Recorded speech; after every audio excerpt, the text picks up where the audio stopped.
राधा रमण हरि बोल, जय राधा रमण हरि बोल, जय जय राधा रमण हरि बोल, जय जय राधा हरि बोल, हरि बोल, हरि बोल, हरि बोल, हरि बोल, हरि बोल, जय जय राधा रमण हरि बोल, जय जय राधा रमण हरि बोल, जय जय राधा रमण हरि बोल, जय जय राधा रमण हरि बोल। प्रेम करो सत्यनारायण भगवान की, वृंदावन बिहारी लाल की जय। चलिए भगवान की कथा 5 अध्याय में है ना, बड़े ध्यान से सुनिएगा। और कहते हैं भगवान की कथा सुनने से जन्म जन्मांतर के जो पाप है, जो कष्ट है, जो पीड़ा है, भगवान उसको दूर कर देते हैं। कितने समय कथा करनी है? तो संत कहते हैं एक घड़ी आधी घड़ी, कितना करना है? एक घड़ी भगवान की कथा करनी है ना। एक घड़ी मतलब कितना मिनट? 60 मिनट है ना, सही। आधी घड़ी मतलब 30 मिनट है ना। लेकिन हमारी भाषा में कहते हैं वेदोक्त पद्धति अनुसार एक घड़ी मतलब 24 मिनट। कितना? 24 मिनट है ना। एक घड़ी आधी घड़ी कितना करना चाहिए रोज? एक घड़ी पूजन करना तो चाहिए ना। कितना मिनट? 24 मिनट। तो 24 मिनट जो रोज भगवान की कथा पूजा जब तब करता है, भक्ति 9 प्रकार की है ना, 9 भक्ति है। किसने किसको बताया? बताइए, किसने किसको बताया नवधा भक्ति के बारे में? अच्छा, रामचरितमानस कितने लोग जानते हैं? आओ भाई, रामचरितमानस जानते हो? नहीं जानते ना? नहीं जानता हो, इसके लिए दोबारा जन्म लेना पड़ेगा ना। अच्छा, रामायण कितने लोग जानते हैं? रामायण जानते हो? रामायण जानो भाई, थोड़ा के लिख ले रामायण। रामायण लिखे के बाद के लिख ले, क्यों ना लिखे?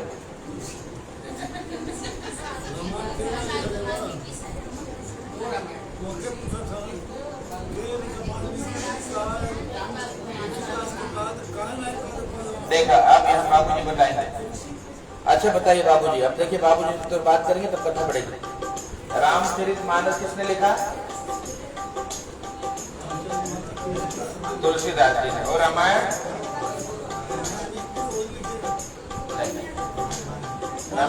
वाल्मीकि जी ना। अब रामायण में और रामचरितमानस में क्या अंतर है? रामायण संस्कृत में है ना, समझ में नहीं आएगा है ना। जैसे रामायण पढ़ता हूँ, ओ तस्मिन् सांप्रतम लोके गुणवान कश्य वीर्यवान, समझ में आया? नहीं आया। नहीं समझ में आ रहा था तो वाल्मीकि जी अवतार लिए हैं तुलसीदास बन के ना, और क्या लिखिए? रामचरितमानस। अब समझ में आएगा। अब मैं भाई रामचरितमानस पढ़ता हूँ। अमंगल भवन अमंगल हारे, द्रवहु सुदशरथ अजिर बिहारे, जय जय जय हनुमान गोसाई, कृपा करो गुरुदेव के नाई, विश्वनाथ मम नाथ पुरारे, त्रिभुवन महिमा विदित तुम्हारे ना। समझ में आ रहा है ना? इसीलिए रामचरितमानस लिख दी कि समझ में आ जाए। उसकी भाषा क्या है? अवधि। रामचरितमानस में एक पात्र है, क्या नाम है उनका? शबरी मैया। शबरी मैया को राम जी नवधा भगति कहो तो ही पाहि, सावधान सुनो है ना। सावधान होकर के सुनिए। 9 प्रकार की भक्ति बताए हैं। भक्ति 9 प्रकार की है। क्या है? श्रवणम कीर्तनम विष्णु, सबसे बड़ी भक्ति है भगवान की कथा सुनना ना। इसलिए इतने लोग जुटे हैं, भीड़ जुटा के कोई लाभ नहीं है। एक आदमी भी अगर मन से कथा सुनता है तो कहते हैं कथा में विमान चलाता है। विमान मतलब विगतः मानः यस्य स्वाभिमानः। जीवन में जो अभिमान है वो खत्म हो जाता है। कथा सुन के मन में अभिमान नहीं रहता है ना। इसके पहले अभिमान होता है क्या कि हम राजा हैं, हम पैसे वाले हैं, वो गरीब है, हम ठाकुर हैं, पंडित जी हैं, है ना। ये सब चलते रहता है मन में। और जब कथा सुनोगे तब क्या लगेगा, कहा भैया हम राम जी के, राम जी हमारे हैं। तब लगेगा कि मैं राम जी का हूँ और राम जी मेरे हैं ना। तब केवल एक नाता, वो कहते छोड़ सब ही का नाता, एक नाता जोड़ ले। छोड़ सब ही का नाता, एक नाता जोड़ ले। नाता एक राम जी से, दूजा नाता छोड़ दे। नाता एक राम जी से, दूजा नाता छोड़ दे। निर्विवाद हर बार सीता राम कहिए, जाहि विधि राखे राम, ताहि विधि रहिए। सीताराम सीताराम सीताराम कहिए, जाहि विधि राखे राम, ताहि विधि रहिए। तब भगवान की कथा सुनने से अभिमान समाप्त हो जाता है।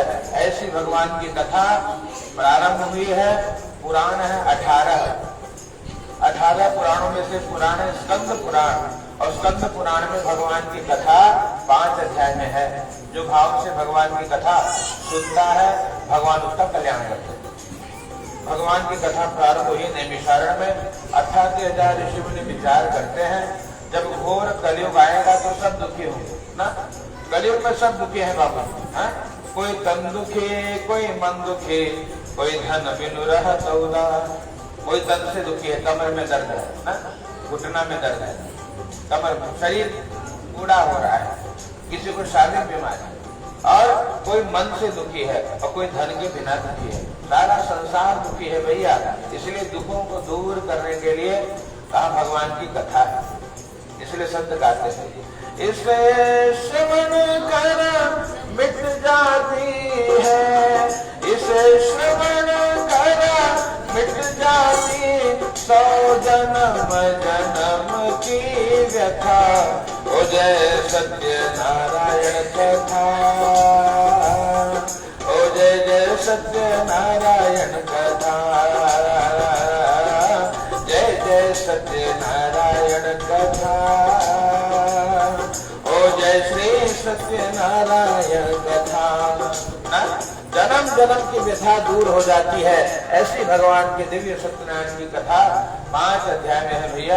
कथा प्रारंभ होती है नैमिषारण्य से। 88,000 ऋषि मुनि विचार करते हैं कलयुग के जीवों का दुख कैसे दूर होगा। कहा गुरु जी के पास गए और गुरु जी के पास प्रणाम किया है, दंडवत किया। सूत महाराज को पूछा, महाराज उपाय बताइए। उन्होंने कहा भैया देखो, जैसे आज आप लोग हमसे पूछ रहे हो, ऐसे एक बार नारद जी ने भगवान विष्णु से पूछा था, और नारायण ने जो श्री नारद जी को बताया वही मैं बता रहा हूँ, वही कथा है। इसीलिए कथा कभी सूखती नहीं है। क्यों? कहा हरि के मुख से निकली है। मानस सुंदरकांड में कहते हैं, सजल मूल जिद सरित नाही, बारिश गए उन्हें तभी सुखाई। जिस नदी का मूल सजल नहीं होता, बारिश होने के बाद सुखाई जाता है ना। और जो सजल है गंगा से निकली है या सजल नदियों से निकली है, 12 महीने भर बहते रहती है। ऐसे भगवान की कथा है, हरि के मुख से निकली है और ये आज तक प्रवाहित हो रही है। हम भले हम रहे ना रहे, भगवान की कथा तो बहती रहेगी साहब। इसलिए कहते हैं हरि कथा गंगा सुगम बही जाए, एमा कोई कोई नहाए। हरि कथा गंगा सुगम बही जाए, एमा कोई कोई नहाए। नारद जी नहाए, एमा लक्ष्मी जी नहाए। नारद जी नहाए, एमा लक्ष्मी जी नहाए।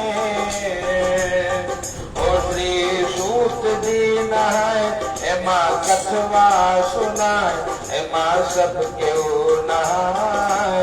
हरि कथा गंगा सुगम बही जाए, एमा कोई कोई नहाए। सदानंद नहाए, एमा उल्का मुख नहाए, तुंगत जल नहाए, एमा साधु जी नहाए, एमा ज्ञान नहाए, हरि कथवा को गाय, एमा कोई कोई नहाए, हरि कथा गंगा सुगम वही जाए। कथा नित्य प्रवाहित हो रही है और ऐसी भगवान की कथा जो सुनता है जन्म जन्मांतर की व्यथा भगवान दूर करते हैं। अब कथा संक्षेप में सुनना क्योंकि समय बहुत अधिक नहीं है। एकदम भगवान